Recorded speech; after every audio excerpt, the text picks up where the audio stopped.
Corre el año de 1915 y el mundo está en guerra. El Imperio Otomano amenaza las extensas fronteras rusas, por lo cual el aún todopoderoso zar, primo del rey de Inglaterra, clama por un tercer frente, uno descabellado, uno que involucra la gran ciudad del Asia y de Europa, Constantinopla.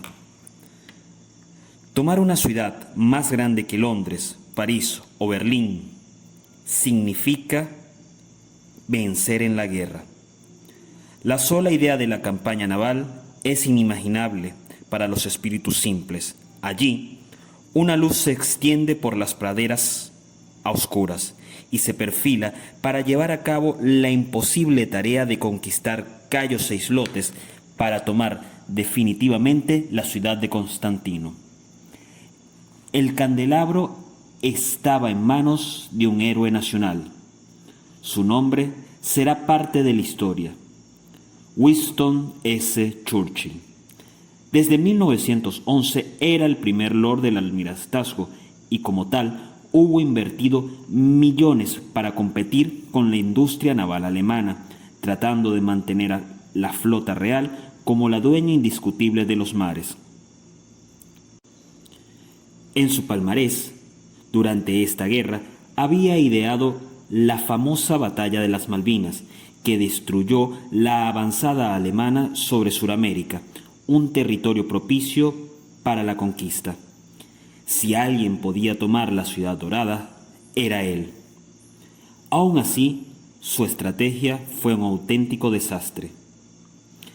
Mayo es el mes propuesto y una flota franco-británica intenta pisar los Dardanelos. La brillante estrategia de Churchill jamás se planteó que los otomanos colocarían minas marítimas que impidieron el desembarco de las flotas británicas. Un mes luego, tras pequeñas derrotas, los aliados logran desembarcar gracias a los feroces Anzacs en las costas de Galípoli, una zona estrecha y escarpada. Incluso estos feroces soldados son repelidos. Al otro lado de la costa, los británicos, en su mayoría, son repelidos, llegando a tintar de rojo el mar. Apenas unos cuantos soldados británicos logran establecerse para iniciar una guerra de trincheras, en la cual el hedor de los cadáveres, el clima y la falta de provisiones obligó a una tregua y a una posterior retirada de las tropas británicas. Churchill había mandado a la muerte a más de 200.000 hombres. Parecía que su carrera política estaba por acabar. Por suerte para la humanidad, no fue así. Churchill nació en 1874, en el seno de la familia Marlborough, una de las más importantes del Imperio Británico. Ya en 1893 ingresó a la Academia Naval de Plantamer, en la cual destacaría ampliamente. Fue testigo de la guerra en Cuba, en la cual cultivó dos hábitos que le acompañarían para siempre: la escritura y el habano. De hecho, en 1953 obtuvo el Premio Nobel de Literatura gracias a los 4 tomos de sus famosas memorias sobre la Segunda Guerra Mundial. 50 años antes, inició su carrera política como senador, la cual daría 2 grandes vuelcos, el de 1911 y el de 1915. Pasó al oscurantismo tras el fracaso de Galípoli, llegando incluso a servir en el frente. No es sino hasta 1940 que vuelve a la política, ahora como primer ministro de un imperio asediado. Allí, en la hora más oscura, solo prometió luchar en el aire, luchar en el mar, luchar en la tierra.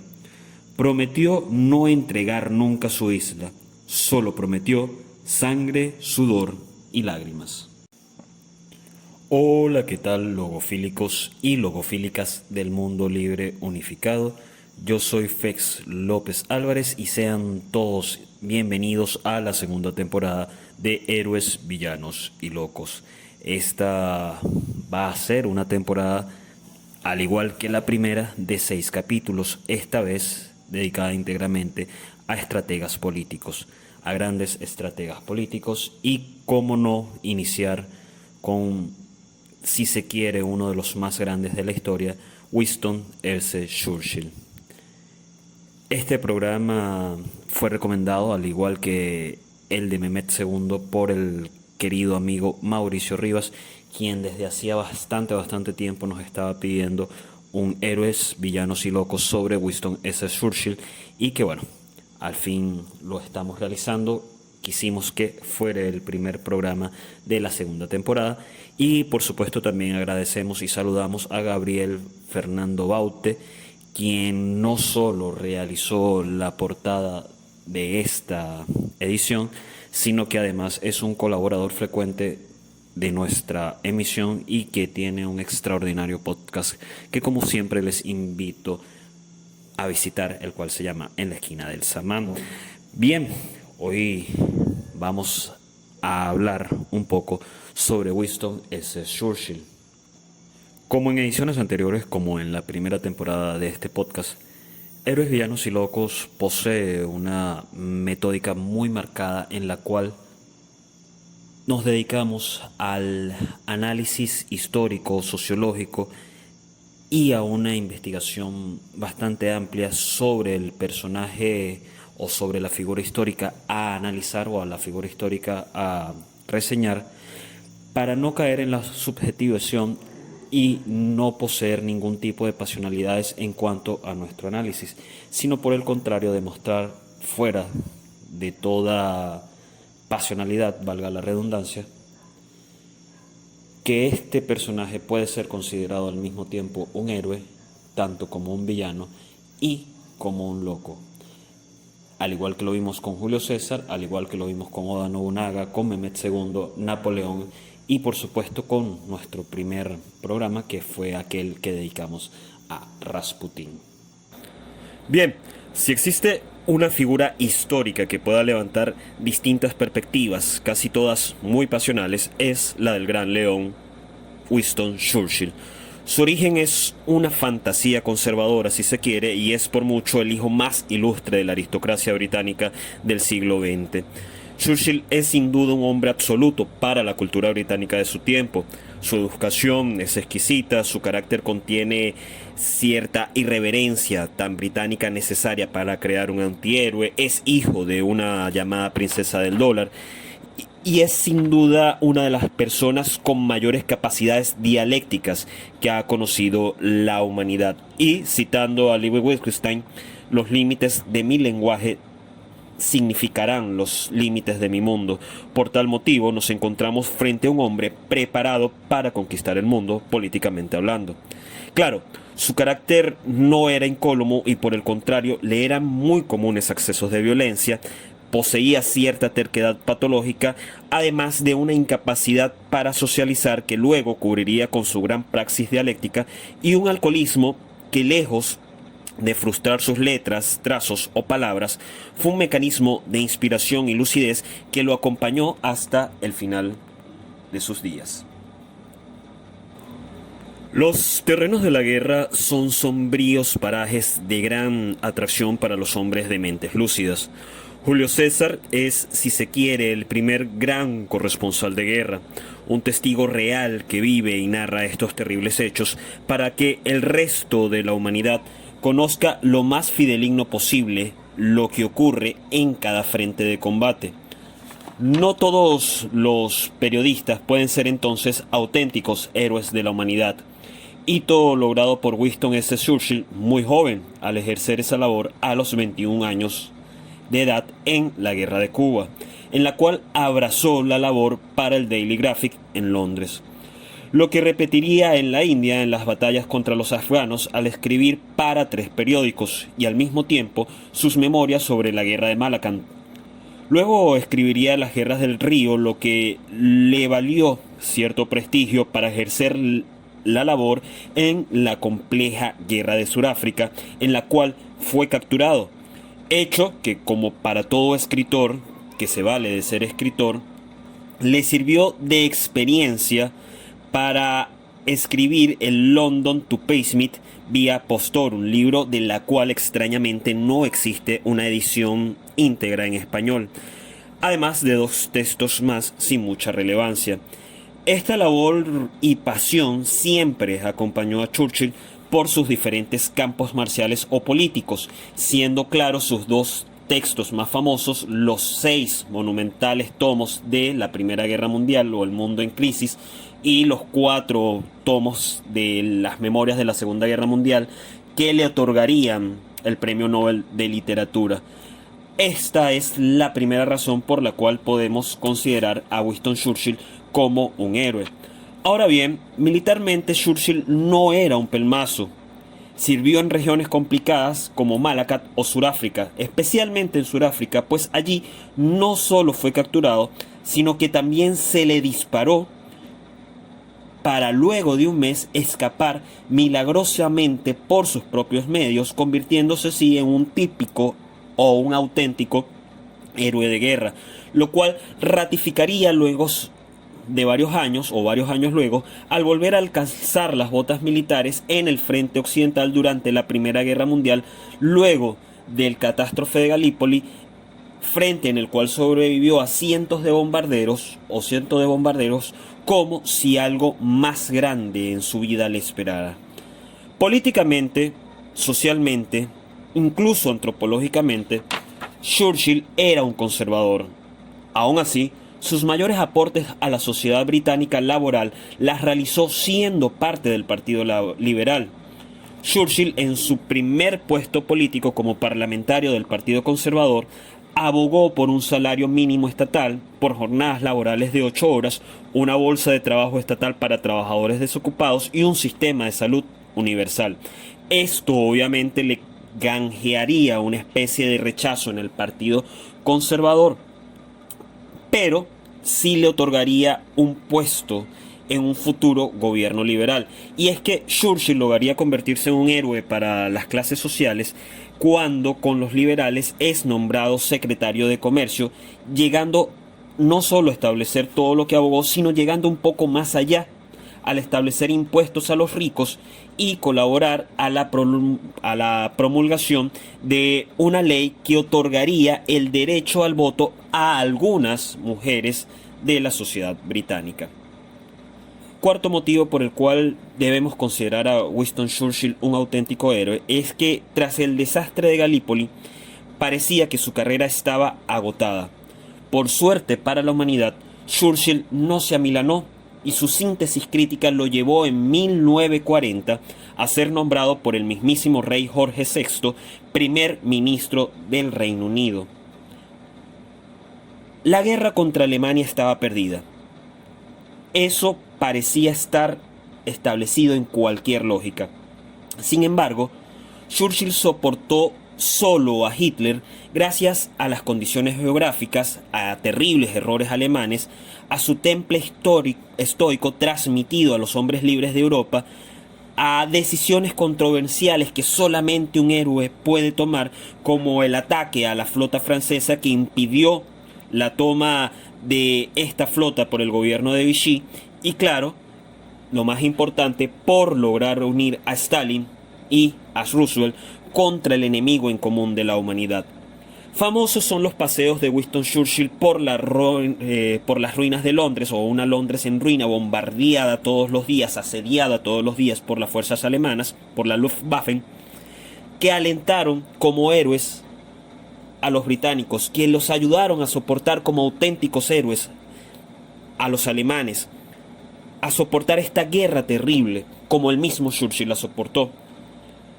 No se puede negar entonces que Winston Churchill fue un auténtico héroe. Dejarse engañar por el populismo es un estigma común a los pueblos. No se puede juzgar al legendario león solo por sus labores en la guerra o por los justos programas sociales que impulsó. Churchill fue también un villano cruel que a veces tocó lo inhumano.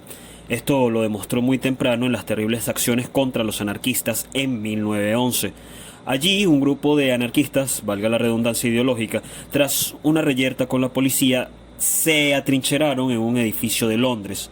Churchill, a cargo de la operación y en el mismo terreno de las operaciones, ordenó quemar el edificio, obligando así a rendir sin condiciones a los rebeldes, causando 3 muertes, como si se tratara de una operación común militar y no de una operación civil.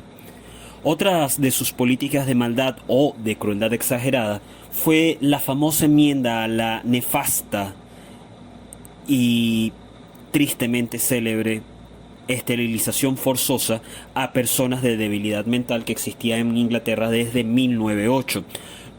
Esto, irónicamente, serviría de inspiración a los juristas de Nuremberg para justificar las terribles leyes arias.